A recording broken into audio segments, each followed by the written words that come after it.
You're watching A News. I'm Leila Masimba. Here are the top stories for today.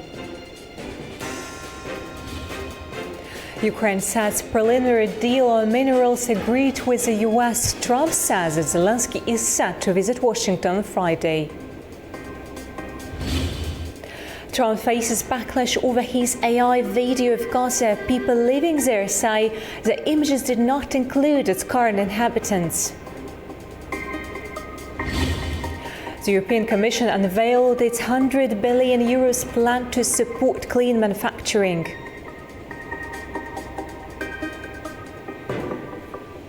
Ukrainian President Volodymyr Zelensky will meet US President Donald Trump in Washington on Friday to sign a major agreement. The deal focuses on Ukraine's rare earth minerals, promising investment but raising concerns of economic sovereignty. After months of negotiations, a deal for Ukraine to give US companies access to the country's rare minerals is a step closer. Ukrainian President Volodymyr Zelensky is expected to sign an agreement in Washington on Friday when he meets US President Donald Trump. It would mean America could have access to lithium, titanium, and rare earth metals in exchange for investment and reconstruction funds. This agreement could be part of future security guarantees. But I want to understand, an agreement is an agreement, but we need to understand the broader vision. What lies next for Ukraine, where we are in all of this?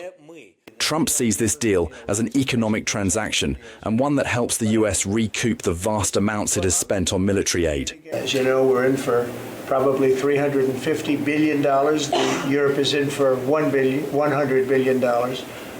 And that's a big difference. So we're in for probably 3 times as much, and yet it's very important to everybody. The previous administration put us in a very bad position, but we've been able to make a deal where we're going to get our money back, and we're going to get a lot of money in the future, and I think that's appropriate because we have taxpayers that shouldn't be footing the bill. This statement has fueled concerns in Kyiv that Ukraine's resources are being leveraged as a repayment mechanism rather than as part of a long-term partnership. Protests have erupted in the capital, with activists demanding that Ukraine secure stronger defense assurances before finalizing the agreement. We should not be in a hurry because it looks like blackmail and manipulation. It can be signed after military actions are over, or at least after we receive guarantees that the United States will provide us with military support. Many Ukrainians worry that by committing too much to this deal, Kyiv could be limiting its own long-term economic and geopolitical flexibility. Analysts say there's also concern about how this deal aligns with broader Western strategies. The European Union has also expressed interest in Ukraine's mineral wealth as part of its plan to reduce dependence on China for critical raw materials. If Kyiv gives the US exclusive access, will it alienate potential European investors? An estimated 5% of the world's critical raw materials lie within Ukraine's borders, but a third of them are currently under Russian occupation. Some estimates suggest that Russian forces occupy mineral reserves worth $350 billion, including vast lithium and titanium deposits in eastern Ukraine. Russia is now reportedly exploring ways to develop these resources independently, potentially offering them to non-Western allies such as China and India. And then there's China itself, a dominant player in the global rare earths market. Beijing has controlled up to 70% of the world's rare earth mining and 85% of refining capacity. With Ukraine now emerging as a key alternative, this deal could further strain US-China relations. For now, the final details of the agreement remain unclear. While Zelensky is expected to sign the deal, questions remain over whether Ukraine has secured real security commitments or whether this is simply a financial transaction that benefits Washington more than Kyiv. US President Donald Trump says that his administration will soon impose a 25% tariff on European cars and other products. He made the announcement at the first cabinet meeting on Wednesday. However, the EU says it will respond firmly and immediately to any unjustified trade barriers. Trump says that the European Union has taken advantage of the US. We have made a decision. We'll be announcing it very soon, and it'll be 25%. generally speaking, and that'll be on cars and all other things. And European Union is a different case than Canada, different kind of case. They've really taken advantage of us in a different way. The Trump administration is making drastic cuts to U.S. foreign aid. It's slashing more than 90% of USAID's contracts and reducing global assistance by $60 billion. A newly obtained memo reveals the U.S. administration's plan to cut development aid, halting thousands of programs and firing more than 1,600 USAID staff. Critics argue this weakens America's global influence, while Trump and Musk claim foreign aid is unnecessary. Non-profit organizations warn that more contract terminations could follow amid ongoing legal challenges. A missiles outbreak in West Texas has claimed the life of a child, the first U.S. fatality from a disease in a decade. With more than 120 cases now reported across Texas and New Mexico, health experts are raising concerns about the spread of the disease amid declining vaccination rates. A child in West Texas has died from measles, marking the first U.S. death from the disease in a decade. The unvaccinated 15-year-old teenager passed away overnight in hospital. The outbreak has infected at least 124 people, mostly unvaccinated children in rural West Texas. As the measles outbreak spreads, local residents are growing concerned for their families. Are you worried about? Yes, of course, because I have grandchildren, and I certainly don't want them to catch the disease, so I hope they don't. May God bless them. As health officials continue to respond to the growing measles outbreak, experts say it's important to get vaccinated. We were confident that we'd eradicated measles from the United States and had really gotten to a point where we just didn't see these kinds of outbreaks happening. Obviously, that has changed over the last 20-something years, and so we do see outbreaks more frequently, but that is related to how much we're vaccinating our population. When we think about vaccine-preventable illnesses, they're only preventable if we have adequate vaccination rates. And as we see those rates start to decline, across the nation, then we'll see more outbreaks. Symptoms of measles include a high fever, watery eyes, cough, and a rash that begins on the face. New Mexico has also seen 9 new cases. Health officials are warning that additional cases are likely due to the disease's highly contagious nature. Measles was declared eliminated in the US in 2000, but recent outbreaks have been linked to vaccine hesitancy. The US Centre for Disease Control and Prevention urges parents to vaccinate their children, as declining inoculation rates have contributed to the spread of the disease in recent years.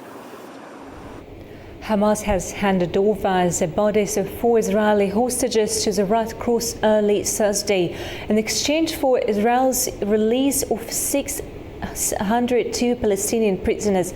And just days before the first phase of the Gaza ceasefire was set to end, hundreds of people greeted the bus carrying some of the freed prisoners from Israel's Ofer prison in the occupied West Bank.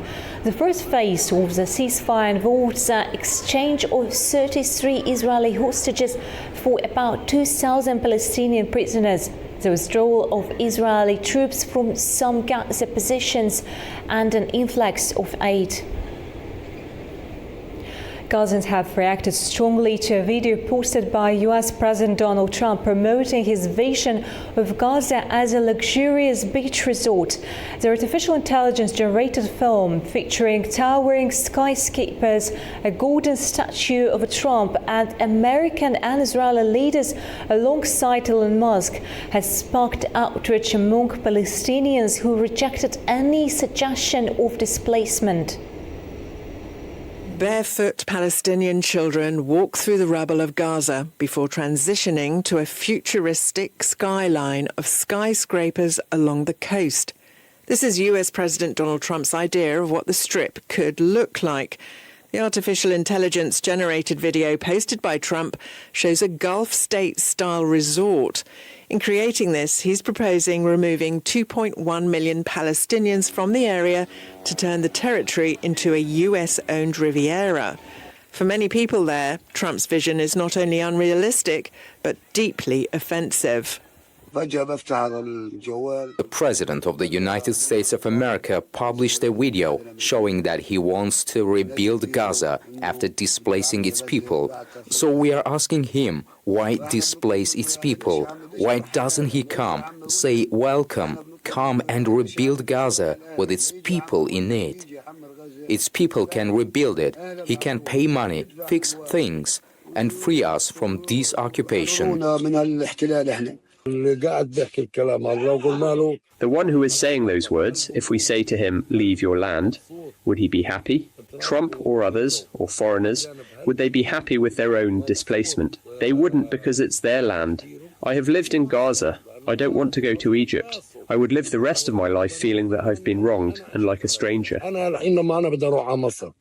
While the video was widely condemned, some Gazans found aspects of the vision appealing.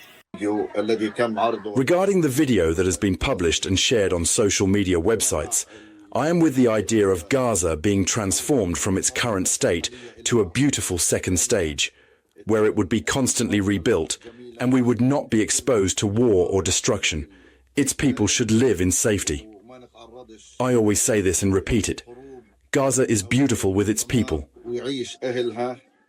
Gaza's Hamas-run government media office denounced the video as disgraceful. Arab leaders met in Riyadh on Friday to discuss Trump's plan, which Israeli Prime Minister Benjamin Netanyahu has endorsed. A follow-up meeting in Cairo next Tuesday will see regional leaders present their stance. Heavy rain and strong winds in Gaza are making life extremely difficult for people. Cold temperatures have also worsened the situation for displaced families without proper shelter. Additionally, diseases are spreading rapidly. The most vulnerable living in Gaza are struggling to survive the freezing temperatures, heavy rain and strong winds. According to the Ministry of Health, 7 newborn babies have died from hypothermia in the last 2 weeks. The plastic sheeting that provides shelter doesn't provide any warmth or comfort from the winter weather.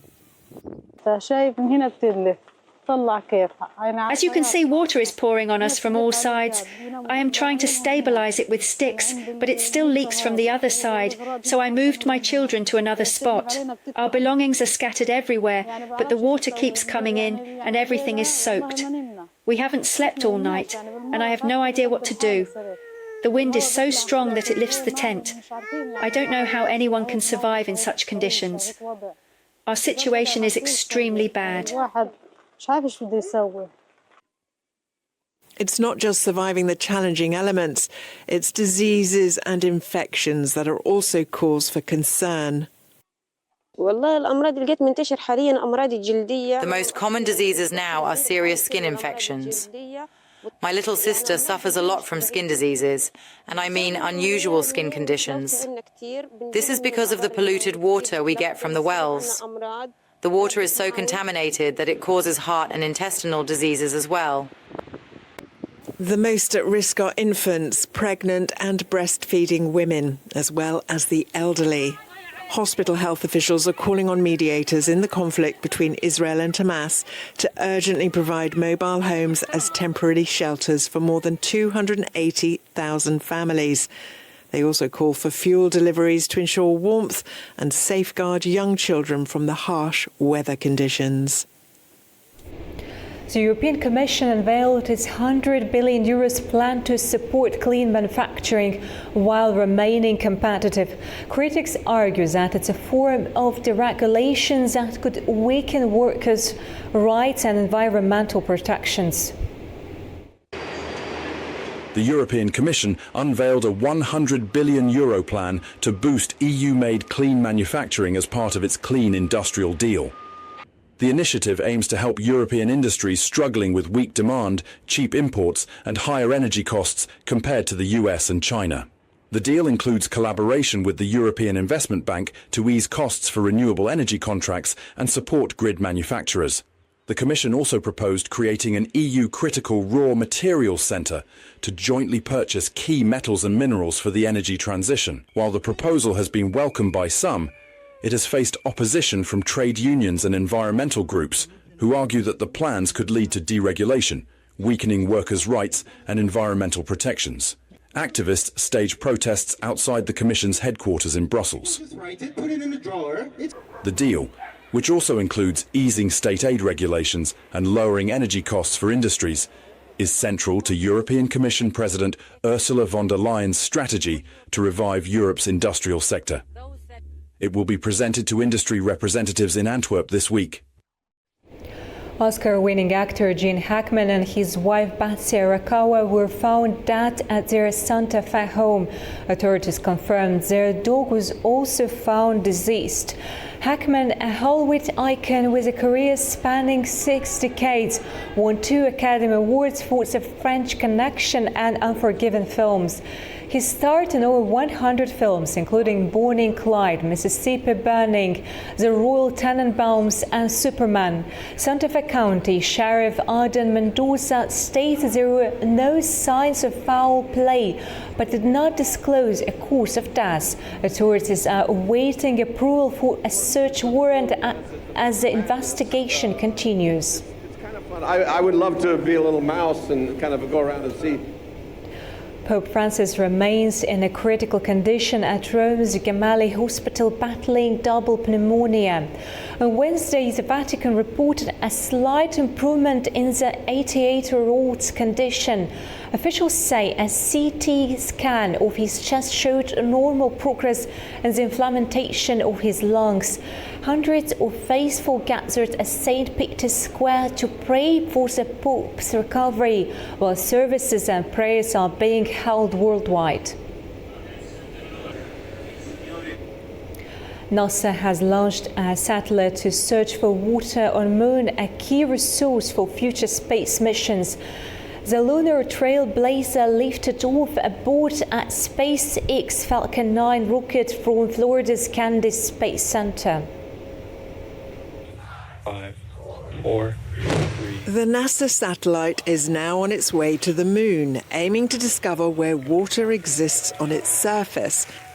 Built by Lockheed Martin, the Lunar Trailblazer is designed to locate and measure water, especially in permanently shadowed craters at the lunar poles. Scientists believe ice may be hidden there, though its exact locations remain uncertain.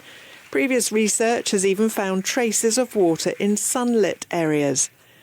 Weighing 200 kilograms, the satellite will orbit the Moon and send back crucial data. Experts say mapping could support future lunar missions, providing astronauts with drinking water and even fuel for space travel. With long-term Moon exploration in sight, this mission is a major step toward making lunar bases a reality. Archaeologists and researchers have discovered rare, almost life-sized frescoes in Pompeii. The finding sheds new light on the city's ancient practices before it was destroyed by Mount Vesuvius in the year AD 79.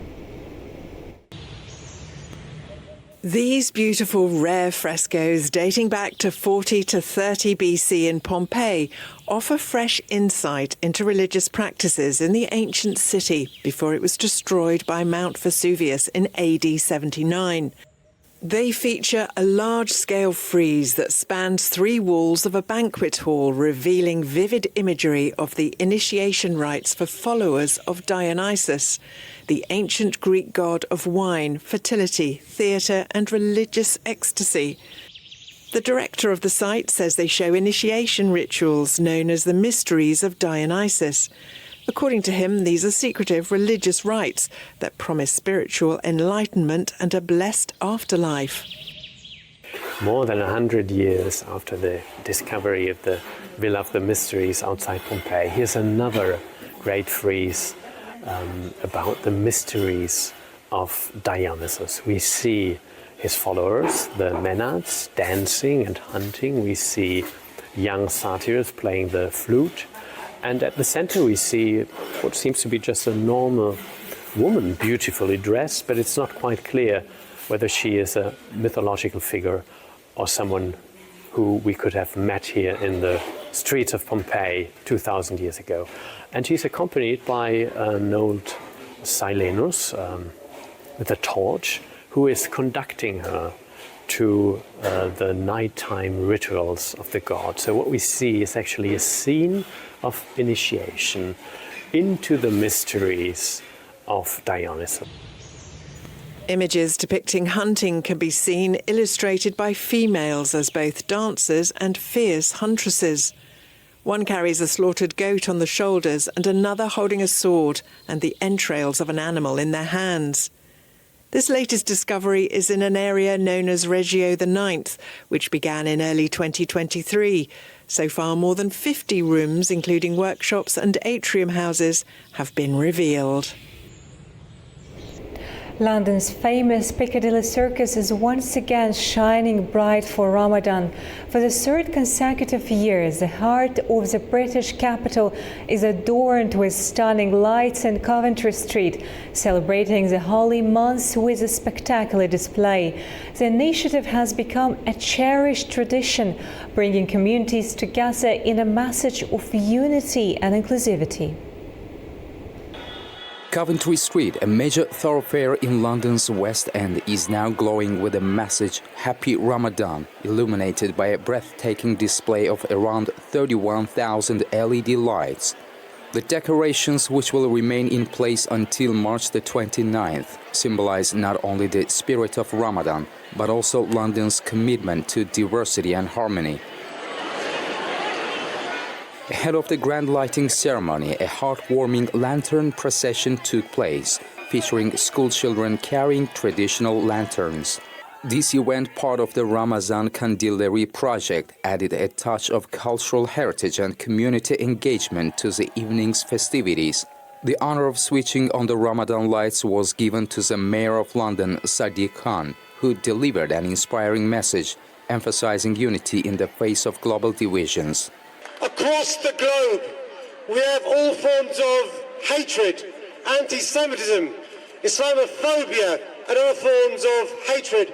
These lights are the antidote to that hatred. I want you to be proud of these lights, whether you're a Muslim or a non-Muslim, because here in London, you can be proud to be a Londoner, proud to be English, proud to be British, and proud to be Muslim. This month of Ramadan, as we fast from dawn to dusk, I think we should remember those less fortunate, those in Gaza, those in Ukraine, those in Sudan, but also use this month of Ramadan to build bridges rather than walls.